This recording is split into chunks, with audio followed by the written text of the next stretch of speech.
Dear students, welcome back to my YouTube channel.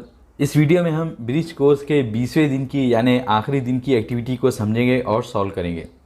और इस activity का टाइटल है पोएटिक डिवाइसेस और इसके लर्निंग आउटकम है figures of speech and stylistic devices. यानी इस एक्टिविटी में आपको फिगर्स ऑफ स्पीच और स्टाइलिस्टिक डिवाइसेस के बारे में बताया जाएगा। तो फिगर्स ऑफ स्पीच आपको क्लासेस में बताया जा चुका होगा कि फिगर्स ऑफ स्पीच एक्चुअल में क्या होते क्या हैं।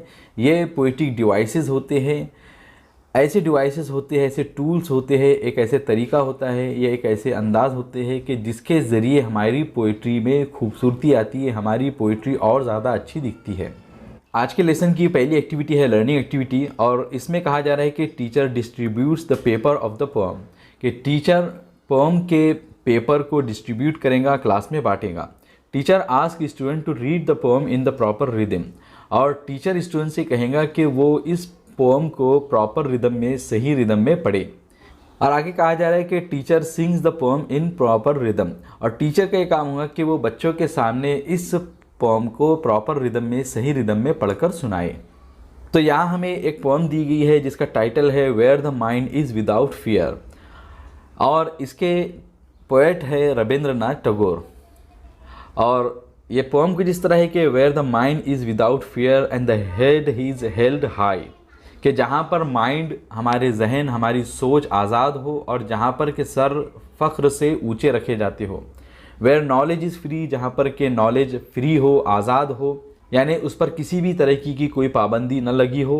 Where the world has not been broken up into fragments by narrow domestic walls, कि जहाँ पर दुनिया को छोटी छोटी तंग घरेलू दीवारों के टुकड़ों के ज़रिए बांटा नहीं गया है। Where words come out from the depth of truth, जहाँ पर सच्चाई की गहराई से अल्फाज आते हो, शब्द आते हो। Where tireless striving stretches its arm towards perfection, और जहाँ कभी न थकने वाली अनथक कोशिशें परफेक्शन की तरफ अपने हाथों को बढ़ाती हो।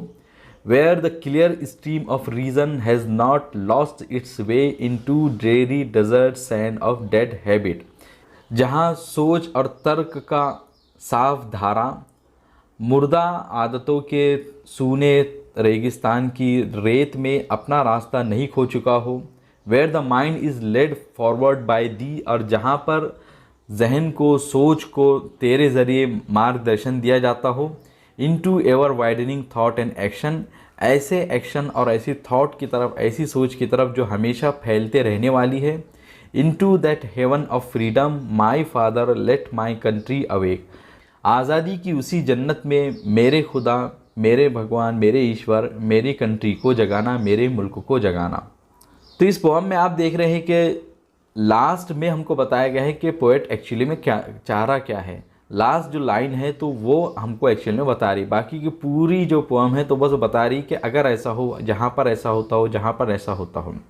और ये जो पोएम है तो ये एक प्रार्थना है, एक दुआ है, जिसमें पोएट चाह रहा है कि वो अपने मुल्क को कैसा देखना चाहता है।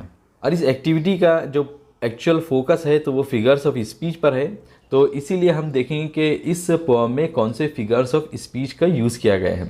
तो पहली लाइन में आप देख रहे हैं कि W साउंड को रिपीट किया गया है और H साउंड को भी रिपीट किया गया है। Head, held high, where, without. तो इसके ज़रिए हमको समझ में आ रहा है कि इस पोएम की पहली लाइन में फिगर ऑफ स्पीच एलिट्रेशन का यूज़ किया गया है, क्योंकि एलिट्रेशन का मतलब ये होता है कि जब एक ही साउंड को बार बार रिपीट किया जाए। और इसी तरह तीसरी लाइन में आपको यही चीज़ दिखाई देगी। और फिर where tireless striving stretches its arm, यहाँ पर हम देख रहे हैं कि स्ट्राइविंग स्ट्रेचेस एक इनएनिमेट ऑब्जेक्ट है, एक नॉन लिविंग थिंग है। कोशिशें, जद्दोजहद हमारी जो होती है तो ये कोई ज़िंदा चीज़ नहीं है, लेकिन इसको एक ह्यूमन क्वालिटी से डिस्क्राइब किया गया है। इसे एक ह्यूमन क्वालिटी, एक लिविंग क्वालिटी दी गई है जो कि है आर्म। हाथ किसी ज़िंदा चीज़ के होते हैं, इंसान के होते हैं, लेकिन हम कोशिश को हाथ दिखा रहे कि कोशिश के पास में हाथ है। तो अगर किसी नॉन लिविंग थिंग को, इनएनिमेट ऑब्जेक्ट को एक लिविंग क्वालिटी से डिस्क्राइब किया जाए तो हम कहते हैं कि यहाँ पे फिगर ऑफ स्पीच पर्सोनिफिकेशन का यूज़ किया गया है। इसके बाद में यहाँ पर मेटाफर का भी यूज़ किया गया है, क्योंकि हम देख रहे हैं कि जो ड्रेरी डेजर्ट सैंड है और उसके बाद में रास्ता खो जाना है, तो ये सही में ऐसा नहीं है कि रास्ता खो जाएगा, और ऐसा नहीं है कि तर्क और लॉजिक का कोई एक्चुअल का धारा हो या एक्चुअल में उसके कोई स्ट्रीम हो, बल्कि ये सब मेटाफर है। तो इस पोएम में अलग अलग फिगर्स ऑफ स्पीच का यूज़ किया गया है। इस पोएम में आप देख रहे हैं कि पोएट डायरेक्टली गॉड को, फादर को एड्रेस कर रहा है, जो कि हमारे सामने मौजूद नहीं है, हमारे सामने नहीं है। तो अगर पोएट किसी थर्ड पर्सन को, किसी डेड पर्सन को या गॉड को डायरेक्टली एड्रेस करता है तो वहाँ पे फिगर ऑफ स्पीच अपॉस्ट्रोफी का यूज़ किया जाता है। तो यहाँ पर फिगर ऑफ स्पीच अपॉस्ट्रोफी का भी यूज़ किया जा रहा है। अगर यहाँ पर आप देखें तो इसमें आपको, इस पोएम में आपको कोई भी राइमिंग वर्ड्स नहीं नज़र आएंगे, क्योंकि ये एक फ्री वर्स है और इसीलिए इसकी कोई राइमिंग स्कीम भी नहीं है और इसमें कोई राइमिंग वर्ड भी नहीं है। तो अब यहाँ पर आपने देख लिया इस पोएम को, अब आगे इस दूसरी एक्टिविटीज़ को देखेंगे। इस पोएम को पढ़ने के बाद में हमें यहाँ पे एक सॉल्व एक्टिविटी दी गई है, जिसमें कहा जा रहा है कि teacher explain the structure and nature of the poem. कि टीचर का ये काम हुआ कि इस पोएम के स्ट्रक्चर को, इसकी बनावट को और इस पोएम के नेचर को बताए, बच्चों को एक्सप्लेन करके दिखाए। Teacher asked to find out figures of speech from the given lines, और नीचे दिए गए लाइन्स में से टीचर का ये काम हुआ कि अलग अलग फिगर्स ऑफ स्पीच को ढूंढने के लिए कहे। तो पहली लाइन है कि where the mind is without fear and the head is held high. तो इस लाइन में हम देख रहे हैं कि जैसे मैंने आप लोगों को बताया कि फिगर ऑफ स्पीच एलिट्रेशन का यूज़ किया गया है। यहाँ पर एच साउंड और डब्ल्यू साउंड को रिपीट किया गया है। एच साउंड और letter is repeated, head held high. Second question है कि where tireless striving stretches its arm towards perfection. तो इस लाइन में हम देख रहे हैं कि पर्सोनिफिकेशन फिगर ऑफ स्पीच का यूज़ किया गया है, क्योंकि मैंने जैसे बताया था कि tireless striving is an inanimate object. कि टायरलेस स्ट्राइविंग एक नॉन लिविंग, एक इनएनिमेट ऑब्जेक्ट है और उसे एक ह्यूमन क्वालिटी दी गई है, उसके ज़रिए उसको डिस्क्राइब किया गया है। मैंने बताया था कि आर्म, हाथ एक ह्यूमन क्वालिटी है और उससे स्ट्राइविंग को डिस्क्राइब किया गया है, तो इसीलिए यहाँ पे फिगर ऑफ स्पीच पर्सोनिफिकेशन का यूज़ किया गया है। Teacher asked the question based on the poem. Teacher ये क्वेश्चन है तो पोएम पर ही बेस करके पूछेगा। Teacher explain the appreciation of the poem, और टीचर जो आगे आने वाली पोएम की अप्रिसिएशन है तो उसको भी एक्सप्लेन करेगा। अब यहाँ पे हमें इस पोएम का अप्रिसिएशन दिया गया है। इसका टाइटल है where the mind is without fear और इसके पोएट है रविंद्रनाथ टैगोर, और इसकी राइम स्कीम फ्री वर्स है, यानी इसमें कोई राइम स्कीम नहीं है, ये एक फ्री वर्स पोएम है। और इसमें फिगर्स ऑफ स्पीच जो यूज़ किए गए हैं वो है पर्सोनिफिकेशन, एलिट्रेशन और मेटाफर। और इसका सेंट्रल आइडिया या इसका थीम आइडिया ये है कि the poem is a plea to God to keep the country safe from wickedness. ये जो पोएम है तो ये प्रार्थना है, ये दुआ है खुदा से, ईश्वर से, कि पोएट चाह रहा है कि उसका कंट्री विकेडनेस से, बदमाशियों से महफूज रहे। Tagore wrote the poem while India was still under British rule and people were excitedly anticipating their independence। कि टैगोर ने ये पोएम उस वक्त लिखी जब इंडिया ब्रिटिश रूल के ही अंडर में था और लोग बहुत ही एक्साइटेडली, बहुत ही उत्सुकता के साथ में अपनी आज़ादी का इंतज़ार कर रहे थे। It's a prayer to the Almighty for a nation free of all manipulation and corruption. ये जो पोएम है तो ये ईश्वर से, भगवान से, अल्लाह से एक दुआ है, एक प्रार्थना है, एक ऐसे नेशन के लिए जो कि हर मैनिपुलेशन से और हर करप्शन से आज़ाद हो, हर करप्शन और मैनिपुलेशन से मुक्त हो। इन दिस पोएम, इस पोएम में the poet asked God to provide his country with the freedom of thought and expression that leads to perfection.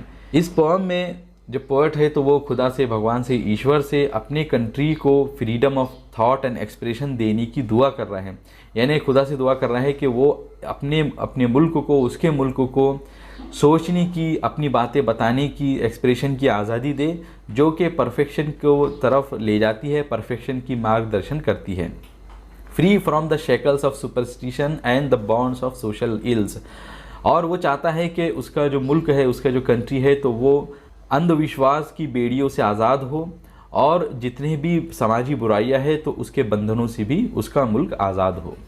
तो इस एक्टिविटी के ज़रिए हमको बताया गया है कि कैसे हम किसी पोएम के फिगर्स ऑफ स्पीच को तलाश करेंगे, कैसे उसका जो theme, main idea, central idea को देखेंगे, इसके राइम स्कीम और फिगर ऑफ स्पीच कैसे हम पहचानेंगे, देखेंगे। आगे हमें प्रैक्टिस के लिए एक एक्टिविटी दी गई है जिसमें कहा जा रहा है कि teacher rights the pome on the board, कि टीचर ये जो पोम दी गई है तो उसे बोर्ड पर लिखेगा। Teacher ask student to solve the activity, और टीचर स्टूडेंट से कहेगा कि वो आगे दी गई एक्टिविटी को सॉल्व करे। तो पहले हम इस पोम को देखते हैं और उसके बाद में आगे दी गए सवालात के या आगे दिए गए क्वेश्चंस के आंसर्स लिखेंगे। तो ये जो पोम है तो इसका नाम है पास्ट एंड फ्यूचर, और इसके पोएटेस है सरोजिनी नायडू। इसमें कहा जा रहा है कि the new has come and now the old retires, के नया आ चुका है और पुराना जा रहा है या पुराना रिटायर हो रहा है।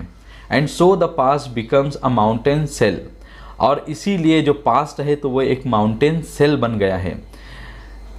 माउंटेन सेल कहेंगे कि एक पहाड़ में एक अलग सा कमरा, छोटा सा कमरा, एक गुफा जैसा कोई कमरा, यानी मेरा जो पास्ट है तो वो एक माउंटेन सेल की तरह बन गया है, एक छोटे से पहाड़ में अकेले किसी गार की तरह बन गया है। Where lone apart old hermit memories dwell, जहाँ पर के अकेली तन्हा दिल से जुदा हो चुकी और किसी पुराने बूढ़े सन्यासी की तरह यादें उसमें भटकती रहती हैं। यानी जो मेरा पास्ट है तो वो किसी माउंटेन सेल की तरह है और मेरी जो पुरानी यादें हैं तो उसी माउंटेन सेल में भटकती फिरती है। Inconsecrated calm, forgotten yet of the keen heart that hastens to forget old longings in fulfilling new desires। एक पवित्र और मुकद्दस शांत और सुकून में, यानी मेरी जो यादें हैं तो वो अगरचे पुरानी हो चुकी भटक रही है, लेकिन ऐसा नहीं है कि वो उसकी वजह से मुझे तकलीफ़ है। वो अब एक मुकद्दस और पवित्र शांतता और सुकून में अभी है, भुला दी जा चुकी है उस दिल से जो कि पुरानी यादों को भूलने की बहुत जल्दी कर रहा है, ताकि जो नई तमन्नाएं हैं, नई ख्वाहिशें हैं तो उसको भर सके। तो यहाँ तक कि ये जो पोएम का जो पहला स्टेंजा है तो उसमें यही बताया जा रहा है कि जो पोएट्स है तो वो बता रही है कि जो मेरी पुरानी यादें हैं या जो पुराना जो पास्ट है तो वो अब जा रहा है और जो नया फ्यूचर है तो वो आ रहा है, और जो मेरा पुराना जो पास्ट है तो वो अब मुझसे अलग हो चुका है, और मेरी जो पुरानी यादें हैं तो वो मेरे पास्ट में अब वो चली जा चुकी है, मेरे दिल से भुलाई जा चुकी है, और अब मेरी जो पुरानी यादें हैं तो मेरे पास्ट में भटकती फिरती है, लेकिन भटकने के बावजूद भी वो मुझे तकलीफ़ नहीं दे रही है, बल्कि वो अब शांतता के साथ में एक पवित्र मुकद्दस कमरे में जैसे बंद सी है। And now the soul stands in a vague intense expectancy and anguish of suspense on the dim chamber threshold, और अब मेरी रूह, मेरी आत्मा वेग में, एक तनाव भरी उम्मीद में, दर्द की पीड़ा में, सस्पेंस के दर्द और पीड़ा में एक अंधेरे तारीक कमरे की सरहद और दहलीज पर खड़ी है। यानी मेरी जो आत्मा है, मेरी जो सोच है, मेरी जो रूह है, तो उसे अब नहीं मालूम है कि आगे क्या होने वाला है। वो वेग में है खड़ी है, यानी उसको आगे का क्या होने वाला है उसके ताल्लुक से उसे स्पष्ट नहीं है, और आगे की जो एक्सपेक्टेंसी है, जो उम्मीद है तो वो इंटेंस है, तनाव भरी है, क्योंकि आगे क्या होने वाला है उसको नहीं मालूम है, और आगे के जो फ्यूचर है तो उसका जो सस्पेंस है तो वो दर्द भरा है, उसके वजह से उसको दर्द है, तकलीफ़ है, क्योंकि उसको नहीं मालूम कि आगे क्या होने वाला है। और इसीलिए जो उसका फ्यूचर है तो वो किसी डिम चैम्बर की तरह खड़ा है, यानी किसी अंधेरे कमरे की तरह खड़ा है, और मेरी रूह और मेरी आत्मा उसकी दहलीज पर, उसकी सरहद पर खड़ी हुई सोच रही है। He sees like a strange fated bride as yet known, his timid future shrinking there alone beneath her marriage wheel of mysteries। और वो देखती है, यानी मेरी रूह, मेरी आत्मा अपने फ्यूचर को देख रही है किसी अजनबी सी, किसी अनजानी सी ऐसी ब्राइड की तरह, ऐसी दुल्हन की तरह जो अपनी किस्मत से बन चुकी है, लेकिन अब भी वो अननोन है, उसको नहीं मालूम है कि वो क्या है, और उसका डरा हुआ सा, सहमा हुआ सा जो फ्यूचर है वो सिकुड़ रहा है उसके शादी के घूंघट के, रहस्यमय घूंघट के नीचे। यानी जो फ्यूचर है तो वो किसी दुल्हन की तरह है जो कि डरा हुआ सा है, सहमा हुआ सा है, और उसके घूंघट के अंदर में बहुत सारे रहस्य भरे हुए हैं, और उसी रहस्यों को लेकर वो फ्यूचर सिकुड़ रहा है, सहमा हुआ सा एक जगह थम गया है। तो दूसरे स्टेंजा में ये बताया जा रहा है कि अभी जो प्रेजेंट मोमेंट है तो उसमें जो मेरी सोल है, मेरी आत्मा है, तो उसको नहीं मालूम आगे क्या होने वाला है, और आगे का जो सस्पेंस है तो उसके वजह से उसे तकलीफ़ भी है, परेशानी भी है, लेकिन जो फ्यूचर है तो वो बहुत कुछ होल्ड किए हुए है, बहुत कुछ अपने साथ में रहस्य और मिस्ट्रीज़ को लिए हुए है। तो ये जो पूरी पोएम है तो हमको बताती है कि कैसे हमको अपना पास्ट छोड़ना पड़ता है और अपने फ्यूचर के लिए आगे जाना होता है। कैसे हमारे जो पुरानी यादें होती है तो हमारे साथ लगी हुई होती है, लेकिन हम उनको छोड़ते चले जाते हैं, और कैसे आगे के फ्यूचर के लिए तैयार होते हैं। तो ये जो पूरी पोएम है तो हमको एक ट्रांजिशन पास्ट और फ्यूचर के बीच में जो होता है और उसके लिए हमको जो परेशानियाँ होती है तो उसको एक्सप्लोर करके बता रही है। और आगे हमें इस पोएम के लिए एक क्वेश्चन दिया गया है कि read the following poem and right it's appreciation, कि आपको इस पोएम को पढ़ना है और इसका एप्रिसिएशन लिखना है। तो कुछ पॉइंट्स दिए गए हैं, इस पॉइंट्स के बेस पर हम इसका एप्रिसिएशन लिखेंगे। तो इस पोएम का टाइटल है past and future, name of the poet और पोएटेस। इस पोएम के पोएटेस का नाम है सरोजिनी नायडू जी, और इसके राइम स्कीम है ABBCCD EEFGGF। और इसमें जो फिगर्स ऑफ स्पीच यूज़ किए गए हैं वो है मेटाफर, एंटीथेसिस, पर्सोनिफिकेशन, सिमिली और एलिट्रेशन। ये पूरी पोएम ही मेटाफर है। इसकी पहली लाइन में आपने देखा था कि एंटीथेसिस यूज़ किया गया था, यानी ओल्ड और न्यू दो वर्ड का यूज़ किया गया था। इसमें सोल जो कि एक इनएनिमेट ऑब्जेक्ट है तो उसको स्टैंड करके बताया गया था, यानी ऐसा बताया गया था कि जो आत्मा है तो वो खड़ी हुई है। तो एक इनएनिमेट ऑब्जेक्ट को एक ह्यूमन क्वालिटी से डिस्क्राइब किया गया था, तो इसीलिए यहाँ पे पर्सोनिफिकेशन का भी यूज़ किया गया है। यहाँ पर सिमिली का भी यूज़ किया गया था इस पोएम में, क्योंकि आप देख रहे थे कि हमने या इस पोएम में ब्राइड के लिए या फ्यूचर को ब्राइड की तरह बताया गया था, और उसके लिए यानी एक कंपैरिजन के लिए लाइक वर्ड का यूज़ किया गया था, तो इसीलिए यहाँ पे फिगर ऑफ स्पीच एलिट्रेशन का भी यूज़ किया गया है। और इसके अलावा यहाँ पर एलिट्रेशन का यूज़ भी किया गया है। आप देख रहे हैं कि सी साउंड का रिपीट किया गया है, कॉन्सिक्रेटेड काम, तो इसमें आप देख रहे हैं कि सी साउंड को रिपीट किया गया है, तो इस पोएम में एलिट्रेशन फिगर ऑफ स्पीच का भी यूज़ किया गया है। अब आगे इसका सेंट्रल आइडिया है। तो सेंट्रल आइडिया कुछ इस तरह है कि the poem past and future by Sarojini Naidu explore the contrast between the old and the new. ये जो पोएम है पास्ट और फ्यूचर, तो ये सरोजिनी नायडू के ज़रिए लिखी गई है, और जो कि पुराने और नए के बीच के कंट्रास्ट को एक्सप्लोर करती है, यानी दोनों के बीच का जो फ़र्क होता है तो उसको एक्सप्लोर कर रही है। As well as the anticipation and uncertainty that accompanies the future, और उसके अलावा उस उम्मीद और उस अनसर्टेनिटी को भी एक्सप्लोर करती है जो कि फ्यूचर के साथ में लगा हुआ होता है, यानी हमको नहीं मालूम होता है कि फ्यूचर में क्या होने वाला है, तो इसी अनसर्टेनिटी को भी ये एक्सप्लोर करती है। The poems begin by stating that the new has arrived and the old is fading away. ये जो पोएम है तो वो शुरू होती है ये कहते हुए कि जो नया है तो वो आ चुका है, और जो पुराना है तो वो मध्यम सा जा रहा है। The past is described as a secluded mountain cell. जो पास्ट है तो उसको किसी अलग थलग से माउंटेन सेल की तरह बताया गया है। Where memories from the past resided, जहाँ पर के हमारी पास्ट की मेमोरीज रहती है। Forgotten and separated from the eager heart that is focused on embracing new desires and moving forward, जो कि भुला दी जा चुकी है और अलग कर दी गई है उस उत्सुक दिल से जो कि पूरी तरीके से फोकस है नई तमन्नाओं को एम्ब्रेस करने में, उसको गले लगाने में और आगे बढ़ने में। The poet suggests that the heart is quick to forget its old longings when it is occupied with fulfilling new aspiration।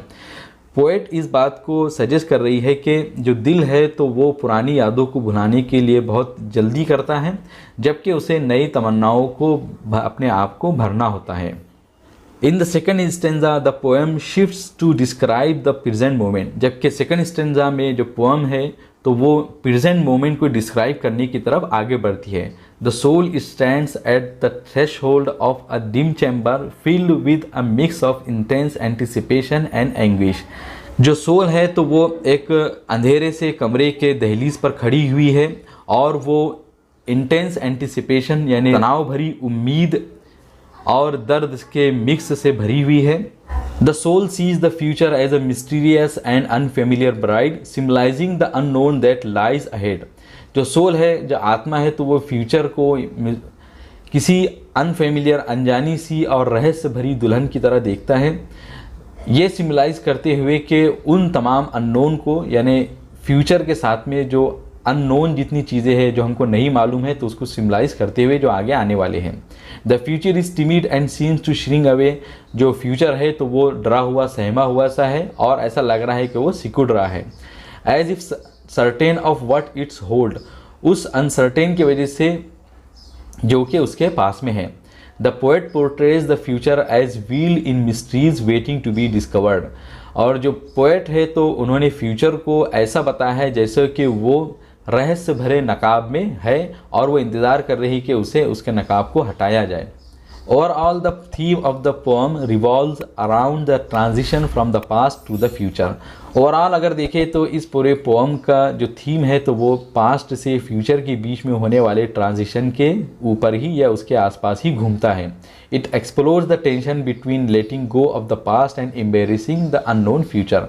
और इसके अलावा ये उस टेंशन को भी एक्सप्लोर करता है, उस टेंशन के बारे में भी हमें बताता है जो कि पास्ट को छोड़ने और अगले अननोन नहीं जाने वाले अनजाने से फ्यूचर को गले लगाने के बीच में होता है।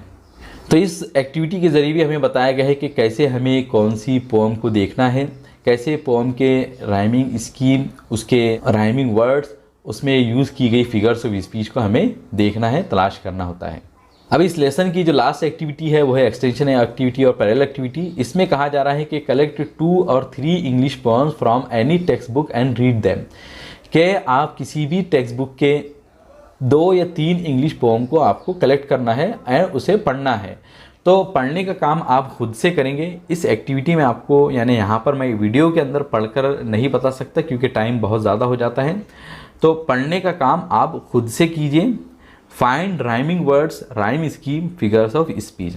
फिर आपको उस पोम के राइमिंग वर्ड्स, राइम स्कीम और फिगर्स ऑफ स्पीच ढूंढना है। तो देखिए यहाँ पर 3 पॉइंट दिए गए हैं, इन 3 पॉइंट को आपको ढूंढने का है।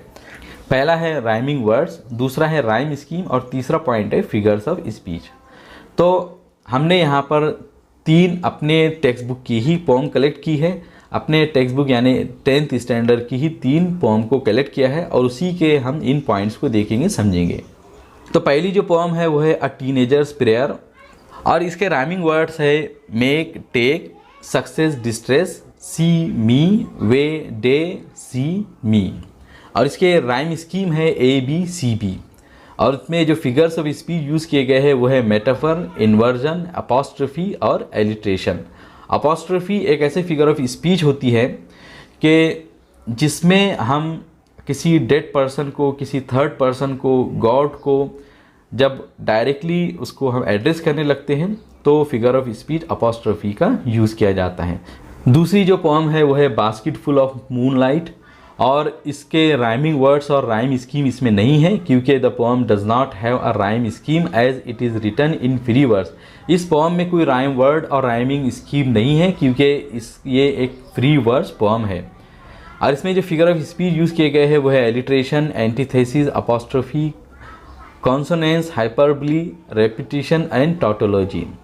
तो इस पोम में बहुत सारे फिगर्स ऑफ स्पीच यूज़ किए गए हैं। एलिट्रेशन आपको मालूम है, एंटीथेसिस भी आपको मालूम है, अपॉस्ट्रोफी अभी मैंने बताया कि जब किसी डेड पर्सन, किसी थर्ड पर्सन या गॉड को अगर पोएट एड्रेस करता है तो वहाँ पे फिगर ऑफ स्पीच अपॉस्ट्रोफी का यूज़ किया जाता है। कॉन्सोनेंस यानी किसी कॉन्सोनेंट साउंड का रिपीटेशन को हम कॉन्सोनेंस कहते हैं। हाइपरबली आपको मालूम है, रेपिटेशन मतलब किसी एक वर्ड को रिपीट करना और टॉटोलॉजी होता है कि किसी एक वर्ड को, किसी एक एक्सप्रेशन को बार बार रिपीट करना, जैसे I run faster and faster, ताकि अपने जुमले में, अपने सेंटेंसेस में जोर आए, तो इसी को टॉटोलॉजी कहा जाता है। थर्ड है यानी थर्ड पोम जिसको हमने यहाँ पे कलेक्ट किया है वो है द ट्विंस। ये भी आपके सिलेबस की ही पोम है और इसके राइमिंग वर्ड्स है limb, him, brother, another, kin, twin, pitch, which, verse, nurse, fixed, mixed, decree, me, whim, him, dogged, flogged, school, fool, fruitlessly, me, new, you, tide, bride, life, wife, same, came, on, John. और इस pome की rhyme scheme है ABCD और इसमें जो figure of speech use किए गए हैं वो है alliteration, consonance, hyperbole, interrogation, inversion, पन एंड रेपिटेशन। तो आज की इस वीडियो में बस इतना ही है। मुझे उम्मीद है कि इस वीडियो की मदद से आप लोगों ने आज की एक्टिविटी को कम्प्लीटली समझा होगा और इस पूरे कोर्स में आप लोगों का जो रिस्पांस है तो उसके लिए मैं आप लोगों का दिल से आभारी हूँ, दिल से शुक्रिया अदा करता हूँ कि आपने इस पूरे ब्रिज कोर्स में बहुत ही अच्छा रिस्पांस दिया। मुझे उम्मीद है कि आगे की जो वीडियोज़ आएंगी तो उसमें भी आप इसी तरह का रिस्पांस देंगे और इस ब्रिज कोर्स के जैसी ही फाइनल एक्टिविटी या फाइनल जो टेस्ट है जैसे ही आएगा तो मैं अपने चैनल पर अपलोड करने की कोशिश करूँगा। मैं उम्मीद करता हूँ कि आप लोग उसे भी देखेंगे। तो मुझे उम्मीद है कि इस वीडियो की मदद से आप लोगों ने इस एक्टिविटी को कम्प्लीटली समझा होगा और इसके सभी क्वेश्चंस के आंसर्स भी लिखे होंगे। अगर फिर भी आप लोगों का कोई डाउट या क्वेश्चन हो तो कमेंट सेक्शन में ज़रूर पूछिए। वीडियो पसंद आए तो इसे ज़रूर लाइक कीजिए, अपने फ्रेंड्स और क्लासमेट्स के साथ में शेयर कीजिए और इसी तरह की इन्फॉर्मेटिव और एजुकेशनल वीडियोज़ के लिए मेरे चैनल को ज़रूर सब्सक्राइब कीजिए। I will see you in my next video.